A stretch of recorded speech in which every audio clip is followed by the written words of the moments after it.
Well, hello and good evening. I just wanted to talk to you this evening about COSHH. Now, Peter's posted a link from an article that he's just got where a dental practice has been closed down, where they've actually substituted, unfortunately, draining chemical cleaning fluid instead of a dental product.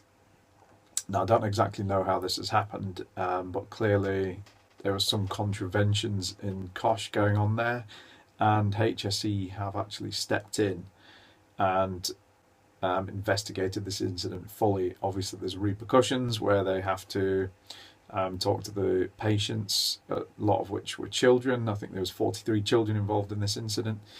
Obviously, there's no information on what happened as part of that, or any injuries or damage that's resulted.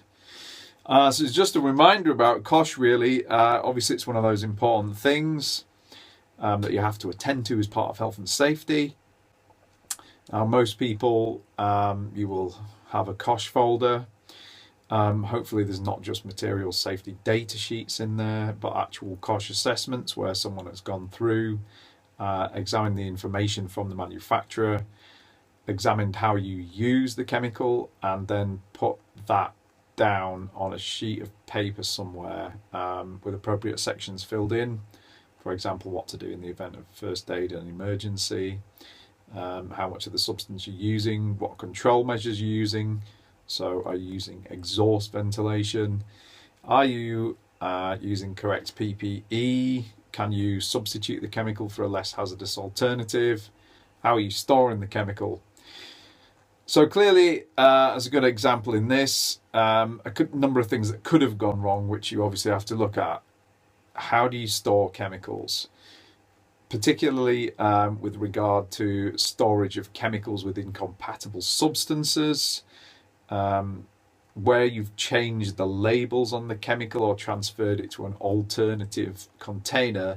Obviously this has to be fully labeled, and you wouldn't, well, I would hope that none of you are storing household chemicals, for example cleaners in this case, with actual medical products or products that are going to be used on patients. For certain substances, are they in a locked storage cupboard? So only qualified persons or authorized personnel have access to certain chemicals. Again, is that part of your COSHH assessment? Really, obviously, this is another case of staff training. So obviously, whoever's done this must not have been trained in terms of being able to adequately make sure that the right chemicals going into that substance, into that mixture, before they did it. Was there any cross checks? So is there any way to quality control check critical chemicals moving across from, say, I don't know, a trainee maybe making up a solution, or whoever's making up the solution, to the actual end user? Again, that should be part of your training. So your staff should be fully aware of all the COSHH procedures that you have, especially once you've written them, and any relevant staff briefed on this. The other thing, obviously, as well is, taking precautions really to ensure that hazardous substances do not come into contact with patients.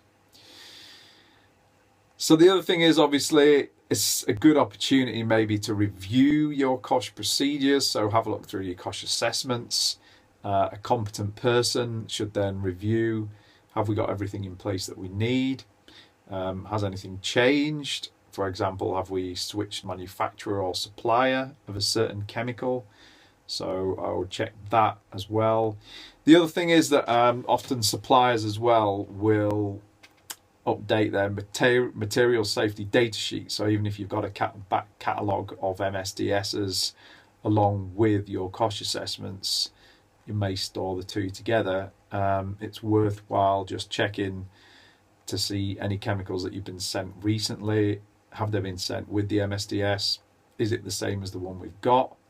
Or a lot of times chemical manufacturers or product manufacturers will have their MSDS online. So it's probably a good point really on the back of this article to make sure that you have all the up-to-date information, and obviously you've used that or amended your COSHH accordingly.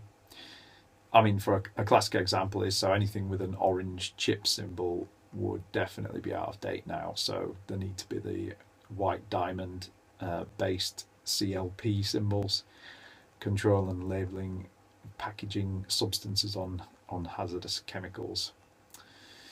Again, so just because something's got a label, that doesn't necessarily mean that it's going to cause harm to health. You would have to do the COSHH assessment on that to determine whether or not it is going to cause harm to health. And again, factors that would come into that is how are we using it, what are the tasks, how much of it are we using, and in what form. Again, this is all coming under control of Substances Hazardous to Health Regulations 2002, brackets as amended. All the information really is there to help you do it. We have done a couple of things. So we have done another video on COSHH, which is about an hour long, which we did a while ago, but obviously that's still relevant. So it might be worthwhile checking on that if you do need help with your COSHH. And the other thing at the first principle is Peter and I have obviously written a comprehensive set of COSHH assessments specifically for dental, which should cover you for all substances in general use. There's 14 substances there. So we've already done that for you really. So it's just to check that if you did choose to have that package from us, that you're compliant in terms of storage and providing appropriate PPE and then any other control measures that are on there. So, just a brief reminder, obviously it can happen to anyone. It's an important part of your daily work, so don't take it for granted. But again, just to finish really by saying, so check your COSHH assessments, check your storage of materials, check what you're using and how you're using it, and make sure that your chemicals are stored appropriately. I think I mentioned that, but obviously that's what caused this problem, and labelled. So yeah, just a reminder really on COSHH. As I said, hopefully you'll read the article, and we'll see what comes out of this. But if you need any help or advice, please just ask us. We'd be happy to help. And you probably get some answers on the forum as well. I know COSHH has come up a couple of times. And if you did want us to just do the work for you, then we do have the COSHH pack available. So thank you very much. Hope you're having a good evening and weekend. And hopefully we'll catch up with you soon on the first principle, either on Facebook or contact you directly.